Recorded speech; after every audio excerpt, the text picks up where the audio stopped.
विदेश की खबरों के बाद अब देश में राजनीति की बड़ी खबरें। आज दिन भर जिस खबर की सबसे ज्यादा चर्चा हुई वो तेलंगाना के करीमनगर से आई। अब तक अंबानी अडानी का नाम लेकर जो काम कांग्रेस नेता राहुल गांधी करते रहे, तेलंगाना के करीमनगर की रैली में वही काम प्रधानमंत्री नरेंद्र मोदी ने किया। प्रधानमंत्री ने नाम अंबानी अडानी का लिया, लेकिन उनके टारगेट पर राहुल गांधी और कांग्रेस रहे। पीएम मोदी का पूरा बयान प्रश्नवाचक था। उन्होंने राहुल गांधी से अंबानी अडानी पर 5 बड़े सवाल पूछ लिए। पीएम का राहुल गांधी से पहला सवाल था, इस चुनाव में अंबानी अडानी से कितना माल उठाया है। प्रधानमंत्री ने राहुल से दूसरा सवाल पूछा, काले धन के कितने बोरे भर के रुपए मारे हैं। तीसरा सवाल, क्या टेम्पो भरकर नोट कांग्रेस के लिए पहुंचे हैं। पीएम मोदी ने राहुल गांधी से चौथा सवाल पूछा, क्या सौदा हुआ है। पांचवा सवाल प्रधानमंत्री ने पूछा, 5 साल अंबानी अडानी को गाली दी, रातों रात गालियां बंद कैसे हो गई। प्रधानमंत्री मोदी ने अंबानी अडानी को लेकर क्या कहा, राहुल गांधी पर कैसे हमला किया।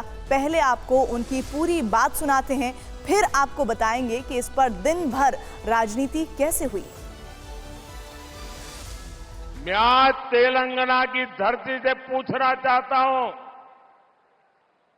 जरा ये साझाद घोषित करें कि इस चुनाव में ये अंबानी अडानी से कितना माल उठाया है। काले धन के कितने बोरे भर करके रुपये मारे हैं। क्या टेम्पो भर करके नोटे कांग्रेस के लिए पहुंची है। क्या सौदा हुआ है। आपने रातों रात अंबानी अडानी इनको गाली देना बंद कर दिया। जरूर दाल में कुछ काला है। 5 साल तक अंबानी अडानी को गाली दी और रातों रात गालियां बंद हो गई। मतलब कोई न कोई चोरी का माल टेम्पो भर भर करके आपने पाया है। ये जवाब देना पड़ेगा देश को। पीएम मोदी ने राहुल गांधी से सवाल सुबह के वक्त पूछे थे। राहुल गांधी पूरे दिन इस पर एक शब्द नहीं बोले। पीएम मोदी के सवाल पूछने के करीब 8 घंटे बाद राहुल गांधी ने सोशल मीडिया प्लेटफॉर्म पर एक वीडियो पोस्ट किया। साथ में एक वाक्य लिखा। इसमें लिखा था, भाजपा के भ्रष्टाचार के टेम्पो का ड्राइवर और खलासी कौन है, देश जानता है। थोड़ा सा घबरा गए क्या? नमस्कार मोदी जी, थोड़ा सा घबरा गए क्या? नॉर्मली आप बंद कमरों में अडानी जी अंबानी जी की बात करते हो। पहली बार आपने पब्लिक में अडानी अडानी अंबानी बोला। और आपको यह भी मालूम कि ये टेम्पो में पैसा देते हैं। क्या ये आपका पर्सनल एक्सपीरियंस है क्या? एक काम कीजिए, सीबीआईडी को इनके पास भेजिए ना, पूरी जानकारी करिए, इंक्वायरी कराइए, जल्दी से जल्दी कराइए, घबराइए मत मोदी जी। और मैं देश को फिर से दोहरा के कह रहा हूं, जितना पैसा नरेंद्र मोदी जी ने इनको दिया है ना, उतना ही पैसा हम हिंदुस्तान के गरीब लोगों को देने जा रहे हैं। ऐसा लगता है कि प्रधानमंत्री मोदी के बार पर राहुल गांधी ने रणनीति के तहत चुप्पी साधी थी, क्योंकि जिस वक्त वो चुप थे उस वक्त बहन प्रियंका गांधी ने रायबरेली से मोर्चा संभाला। एक ही माला जपते थे, 5 उद्योगपति, 5 उद्योगपति, 5 उद्योगपति। धीरे धीरे कहने लगे, अंबानी अडानी, अंबानी अडानी, अंबानी अडानी। जरा ये साझाद घोषित करें, अंबानी अडानी से कितना माल उठाया है। काले धन के कितने बोरे भर करके रुपये मारे हैं। क्या सौदा हुआ है। प्रधानमंत्री मोदी के टारगेट पर राहुल गांधी थे। सवाल उन्हीं से पूछे गए थे। राहुल की तरफ से बहन प्रियंका गांधी सामने आई। उन्होंने जवाब देते देते प्रधानमंत्री मोदी से ही सवाल पूछ लिए। राहुल गांधी निशाने पर रहते हैं। आज भी कहा उन्होंने कि शहजादे जो है वो बात नहीं करते। अब क्या कोई डील हो गई है अडानी अंबानी से, और जो है इसलिए बहुत सफाई दे रहे हैं प्रधानमंत्री। मैंने देखा पिछले 2-4 दिनों में बहुत सफाई दे रहे हैं, बहुत सफाई दे रहे हैं, लेकिन बहुत सफाई दे रहे हैं। आपने सोचा है क्यों दे रहे हैं? देश की पूरी संपत्ति पकड़ा दी है सड़क पे। देश देख रहा है, देश समझ रहा है। प्रियंका गांधी ने जो सवाल पीएम मोदी के लिए पूछा, उसका जवाब खुद ही दिया। प्रियंका गांधी ने कहा, जनता को असलियत नजर आ रही है, इसलिए प्रधानमंत्री सफाई दे रहे हैं। अब देश समझने लगा है, अगर कोई सिर्फ अपनी छवि के बल पर जनता के सामने जाता है और उस छवि के अलावा कुछ गहराई नहीं है, तो एक दिन तो आएगा ना जब जनता समझेगी कि ये तो सिर्फ छवि है, असलियत क्या है। अब वो दिन आ रहा है, जब वो दिन आ रहा है तो घबराहट हो रही है, घबराहट हो रही है तो सफाई दे रहे हैं। कांग्रेस ने प्रधानमंत्री मोदी की बातों को मुद्दा बना दिया। कांग्रेस अध्यक्ष मल्लिकार्जुन खड़गे ने सोशल मीडिया प्लेटफॉर्म एक्स पर एक पोस्ट लिखी। उन्होंने लिखा, वक्त बदल रहा है, दोस्त दोस्त ना रहा। 3 चरणों के चुनाव पूरे होने के बाद आज प्रधानमंत्री जी अपने मित्रों पर ही हमलावर हो गए हैं। इससे पता चल रहा है कि मोदी जी की कुर्सी डगमगा रही है। यही परिणाम के असली रुझान है। कांग्रेस ने सोशल मीडिया प्लेटफॉर्म पर लिखा, सवाल ऐसे करो कि भ्रष्टाचारी भी सफाई देने लगे। सवाल अब भी वही है, मोदी का अडानी से रिश्ता क्या है? प्रधानमंत्री मोदी का आरोप यह है कि राहुल गांधी अंबानी और अडानी पर हमले बंद कर चुके हैं। वो अंबानी और अडानी पर बोल क्यों नहीं रहे हैं? प्रधानमंत्री ने सवाल भी इसी को लेकर पूछा था। कांग्रेस ने जवाब वीडियो की शक्ल में दिया। कांग्रेस की तरफ से राहुल गांधी के पिछले कुछ दिनों के बयानों की एक रील रिलीज कर दी गई।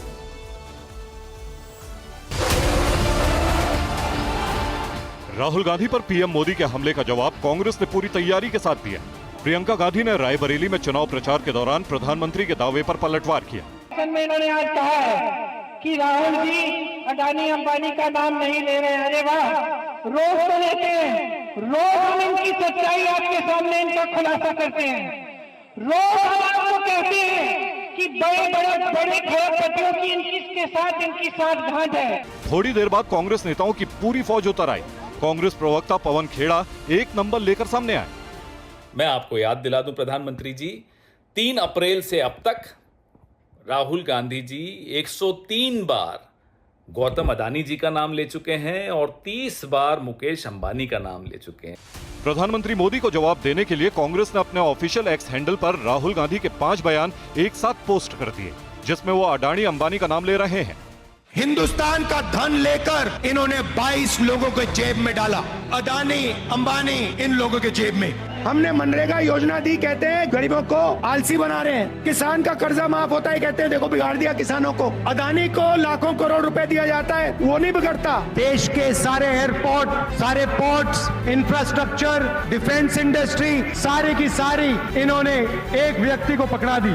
अडानी जैसे लोग हैं जिनकी आंख आपकी जमीन पर, आपके जंगल पर और आपके जल पर है, और ये नरेंद्र मोदी जी के खास मित्र हैं।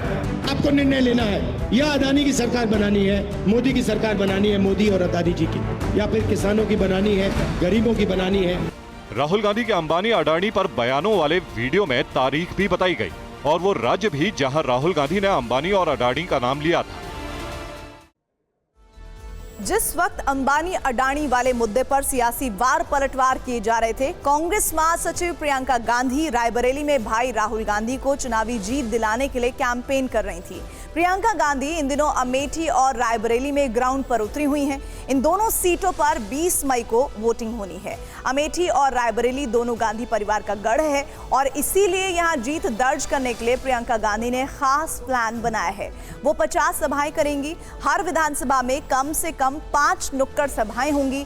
अमेठी रायबरेली में कांग्रेस की तैयारी और पीएम मोदी के हमलों पर TV9 के रोविंग एडिटर पंकज झा ने प्रियंका गांधी से खास बातचीत की। चुनाव लड़ने के बारे में आपने नहीं सोचा? लड़वा रही हूँ चुनाव, फर्क क्या है? एक चीज़ ये कहा जा रहा है कि चूंकि राहुल गांधी वायनाड और अमेठी मतलब रायबरेली दोनों जगह से लड़ रहे हैं, तो एक जगह बाईपोल होगा, तो क्या प्रियंका बाईपोल में आ सकती? तो वो आप बाईपोल में देखिएगा। अभी जब आप मंच पर थी तो राम कथा का जिक्र कर रही थी, राम और रावण की बात। बीजेपी हमेशा राम मंदिर का जब इशू उठाती है तो कांग्रेस डिफेंसिव हो जाती है कि राम मंदिर का निमंत्रण मिला। बिल्कुल डिफेंसिव, इसमें डिफेंसिव होने की क्या बात है? हम सब भगवान को मानते हैं, डिफेंसिव होने की क्या बात है? डिफेंसिव वो हों जिन्होंने इसका राजनीतिक इस्तेमाल किया है। डिफेंसिव वो हों जो भगवान के नाम पे वोट मांग रहे हैं, अपने काम के नाम पे वोट नहीं मांग रहे हैं, उनको डिफेंसिव होना चाहिए। हम क्यों डिफेंसिव हों? आप जो ये मैं कह रही बिल्कुल डिफेंसिव नहीं हूँ। मैं हमेशा जब भी बात करती हूँ भगवान राम की करती हूँ। क्या कहती हूँ, भगवान राम ने क्या सिखाया है? हम क्यों पूजते हैं भगवान राम को? क्योंकि उनके पास सत्ता थी, शोहरत थी। उनके पास तो रथ भी नहीं था जब रावण से लड़े हैं। सारी सत्ता तो रावण के पास थी। भगवान राम ने ही तो हमें सिखाया है जनता को सर्वोपरि रखना। ये असूल नहीं जानना चाहते भगवान राम के। ये भगवान राम का नाम इस्तेमाल कर रहे हैं राजनीति के लिए। इससे मेरे जहन में इससे बुरी चीज़ कुछ नहीं है। एक और चीज़ है जिस पर वो काउंटर करते हैं और जिसको लेकर लालू यादव ने भी बात कहा और फिर उसके बाद प्रधानमंत्री उस पर बहुत एग्रेसिव हो गए कि ओबीसी में मुसलमानों को आरक्षण देने की बात है। इसी बात को लेकर के न्याय पत्र को कांग्रेस के मैनिफेस्टो पर भी सवाल उठ रहे हैं, क्या कहेंगे आप? देखिए, हमारे न्याय पत्र में जो प्रधानमंत्री जी कह रहे हैं हमारे न्याय पत्र के बारे में, वो अगर प्रधानमंत्री जी हमारे न्याय पत्र में वो एक ऐसी बात दिखा दें जिसकी वो चर्चा कर रहे हैं, वो है ही नहीं बातें हमारे न्याय पत्र में। क्या बात कर रहे हैं? हम कह रहे हैं महिलाओं को सालाना हम 1 लाख रुपए जो गरीब परिवार हैं उनकी महिलाओं को देंगे।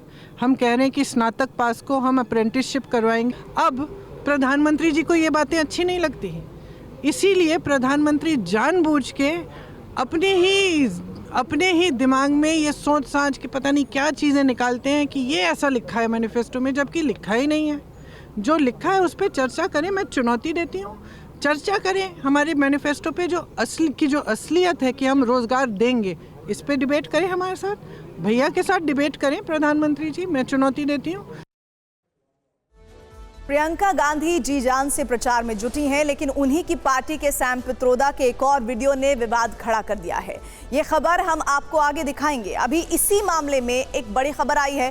कांग्रेस नेता जयराम रमेश ने अपने एक्स हैंडल पर यह जानकारी दी है कि सैम पित्रोदा ने अपनी मर्जी से इंडियन ओवरसीज कांग्रेस के अध्यक्ष पद से इस्तीफा देने का फैसला किया है। कांग्रेस अध्यक्ष ने उनका इस्तीफा स्वीकार कर लिया है।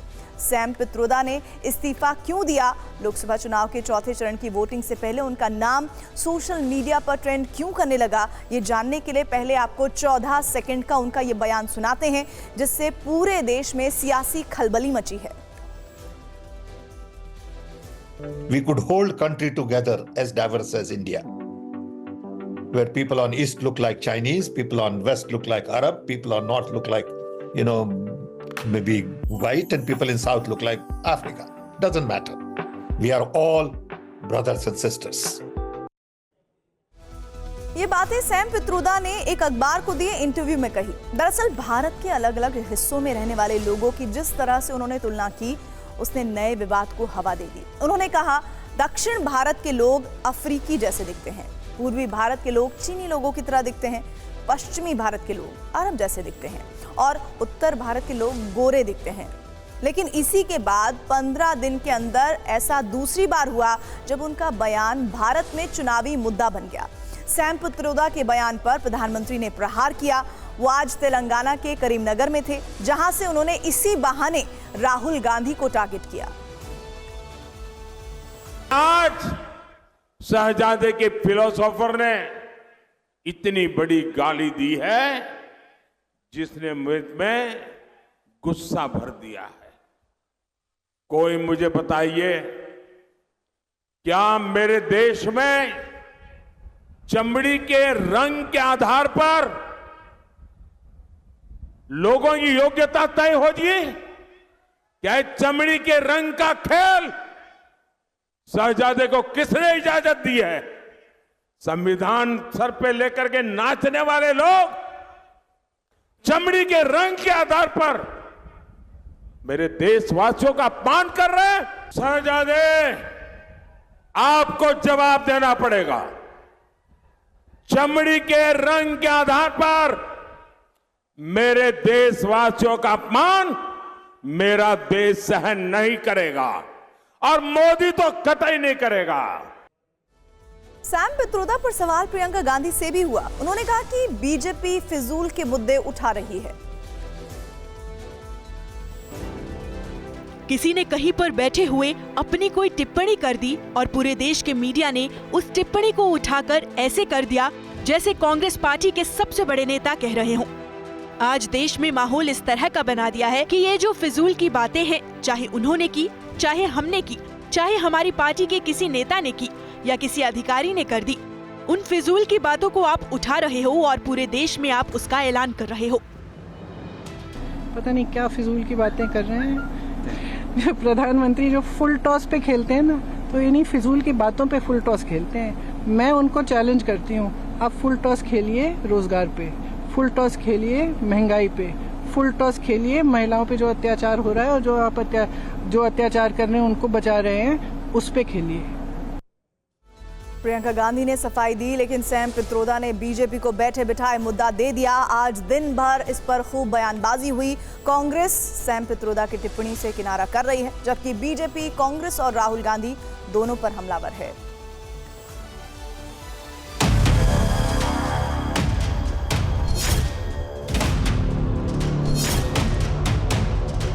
ये विषय भारत के अस्तित्व का हो गया है, क्योंकि अब भारत के अस्तित्व पर सीधा सवाल उठाया जा रहा है। और मैं पुनः चुनौती से कहता हूं, भाई अगर आपके दिमाग के ऊपर विदेशी पर्दा है तो हटाइए। सैम पित्रोदा द्वारा भारत की अनेकताओं को जो उपमाएं दी गई हैं वो बिल्कुल गलत है, दुर्भाग्यपूर्ण है और अस्वीकार्य है, बिल्कुल अस्वीकार्य है। भारतीय राष्ट्रीय कांग्रेस इन उपमाओं से अपने आप को पूर्ण रूप से अलग करती है और इसका खंडन करती है।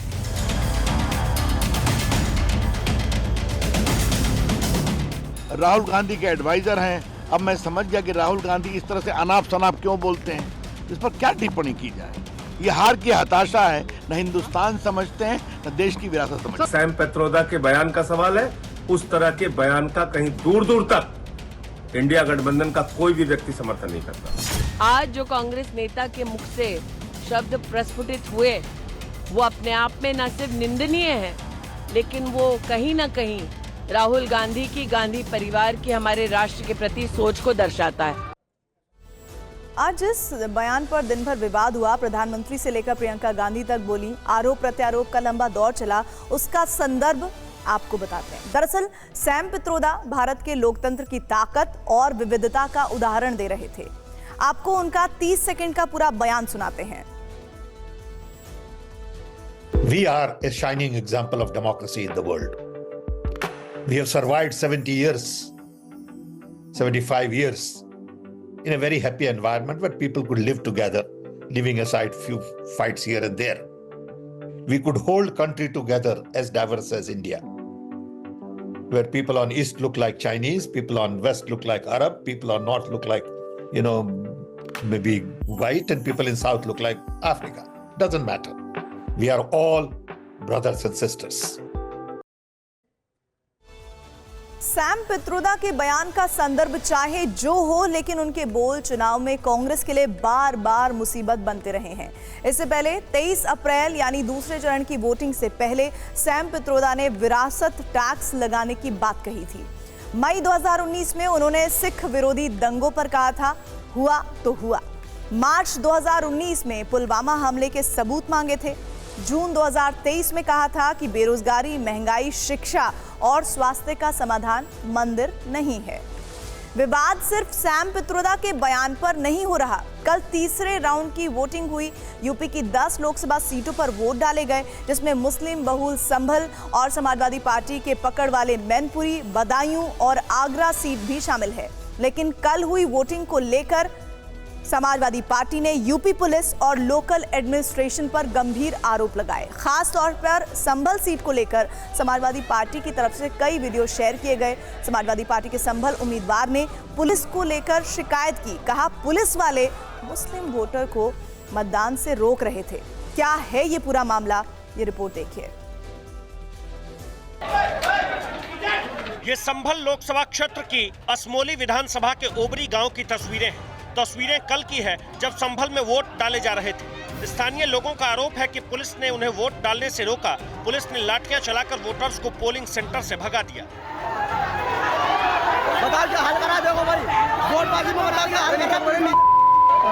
वोटिंग के दौरान ऐसे वीडियो लगातार सोशल मीडिया पर घूमते रहे।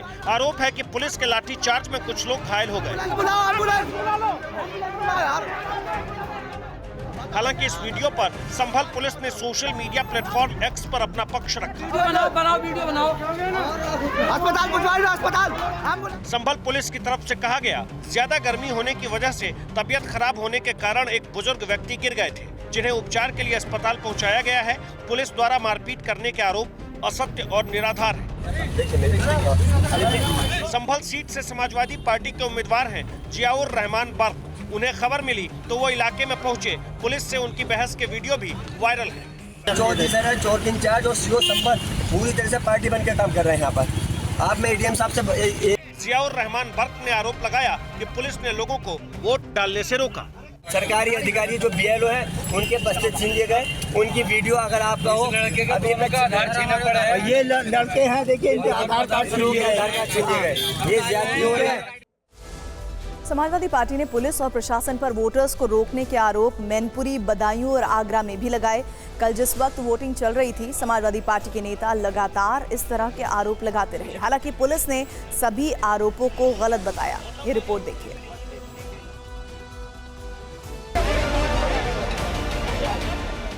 बदायूं लोकसभा सीट से समाजवादी पार्टी के सीनियर नेता शिवपाल यादव के बेटे आदित्य यादव उम्मीदवार हैं। उन्होंने सहसवान कस्बे के कोतवाल पर वोटर्स को डरा धमकाकर मतदान से रोकने का आरोप लगाया। ताबासपुर पोलिंग पड़ती है इस्लाम नगर में। यहाँ पे लगभग सहसवान में यहाँ पे लगभग 5 से 6 बूथ हैं।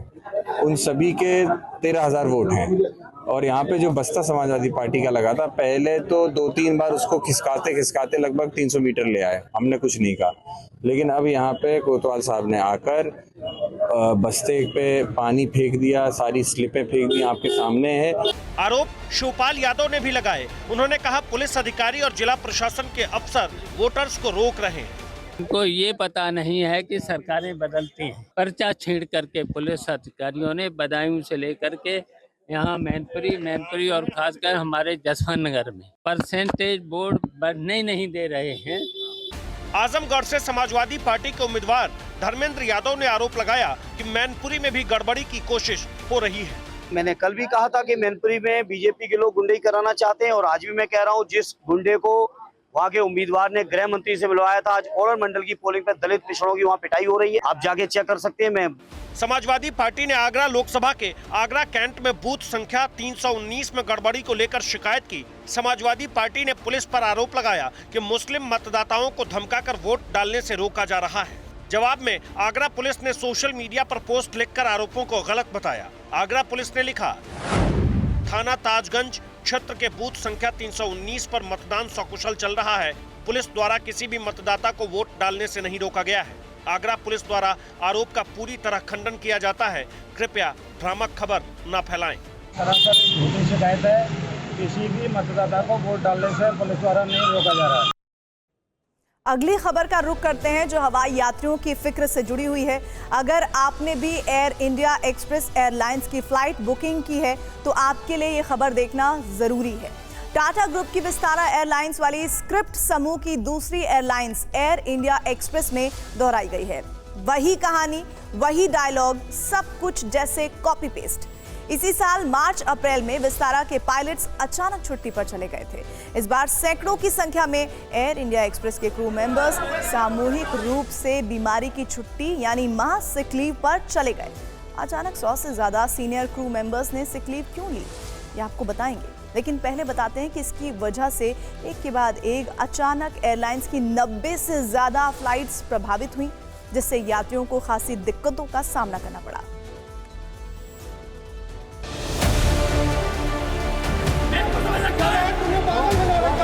एयर इंडिया एक्सप्रेस के सामने कर्मचारियों का संकट खड़ा हो गया है। दिल्ली एयरपोर्ट पर मंगलवार की रात यात्रियों के बीच अफरा तफरी मच गई। कंपनी के क्रू मेंबर्स ने जो किया उसका अंदाजा एयरलाइंस के प्रबंधन तक को नहीं था। क्रू मेंबर्स ने सिक लीव पर जाने के बाद मोबाइल फोन स्विच ऑफ कर दिया। कर्मचारियों ने लीव के लिए कोई नोटिस भी नहीं दिया। फ्लाइट्स कैंसिल होने से यात्री घंटों तक एयरपोर्ट पर फंसे रहे। कोशिश कर रहे यही जवाब था। उन तक कुछ भी वो आंसर नहीं कर पा रहे। कैंसिल क्यों हुआ वो भी रीजन नहीं उनके पास। कुछ नहीं, 20 मिनट में बताएंगे, 20 मिनट में बताएंगे, अभी तक कुछ नहीं। फ्लाइट कैंसिल होने के बाद परेशानियों का सामना करने वाले पैसेंजर्स में जम्मू कश्मीर के पूर्व मुख्यमंत्री गुलाम नबी आजाद भी शामिल रहे। गुलाम नबी आजाद की सुबह 11 बजे दिल्ली से श्रीनगर की फ्लाइट थी जो कैंसिल हो गई। इसके बाद TV9 भारतवर्ष संवाददाता से बातचीत करते हुए उन्होंने विमान कंपनियों पर कड़ी नाराजगी जताई। 3 घंटे लेट हुए और आगे मेरे प्रोग्राम थे, एयरपोर्ट से सीधे जाना था, वो सारे प्रोग्राम कैंसिल हो जाएंगे। अब मैं अंदर से ही एक दूसरी फ्लाइट किया हूँ, लेकिन वो उनके दोनों के बीच में तो 4 घंटे का फर्क है। यात्रियों की परेशानी को देखते हुए एयर इंडिया एक्सप्रेस ने एक्स पर पोस्ट कर असुविधा के लिए माफी मांगी। लिखा, अचानक फ्लाइट्स में देरी और रद्द होने से हुई असुविधा के लिए हम क्षमा मांगते हैं। हम समाधान के लिए कड़ी मेहनत कर रहे हैं। कृपया एयरपोर्ट आने से पहले अपनी फ्लाइट्स की स्थिति जांच लें। एयरलाइंस ने कहा कि प्रभावित यात्रियों को फुल रिफंड दिया जाएगा। इसके साथ ही उनके पास अपनी फ्लाइट को किसी दूसरी तारीख पर रीशेड्यूल करने का भी विकल्प होगा। इस बीच नागरिक उड्डयन मंत्रालय ने यात्रियों को हुई परेशानी को लेकर एयर इंडिया एक्सप्रेस मैनेजमेंट से रिपोर्ट मांगी है। Air India express air India की सब्सिडियरी कंपनी है और लो कॉस्ट एयरलाइन है। बीते कुछ महीनों में टाटा ग्रुप की एयरलाइन कंपनियों पर वित्तीय संकट गहराता जा रहा है। एयर इंडिया एक्सप्रेस को लेकर जो रिपोर्ट्स हैं उनके मुताबिक क्रू मेंबर्स ने एयरलाइंस पर मिसमैनेजमेंट का आरोप लगाया है। एयर इंडिया एक्सप्रेस यूनियन का आरोप है कि उन्हें मिलने वाले जरूरी भत्ते पूरी तरह से खत्म कर दिए गए हैं।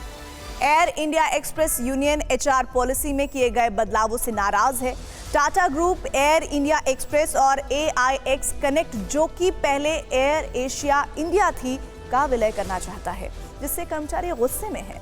कर्मचारियों का आरोप है कि नए कॉन्ट्रैक्ट को थोपकर उनके साथ भेदभाव किया जा रहा है।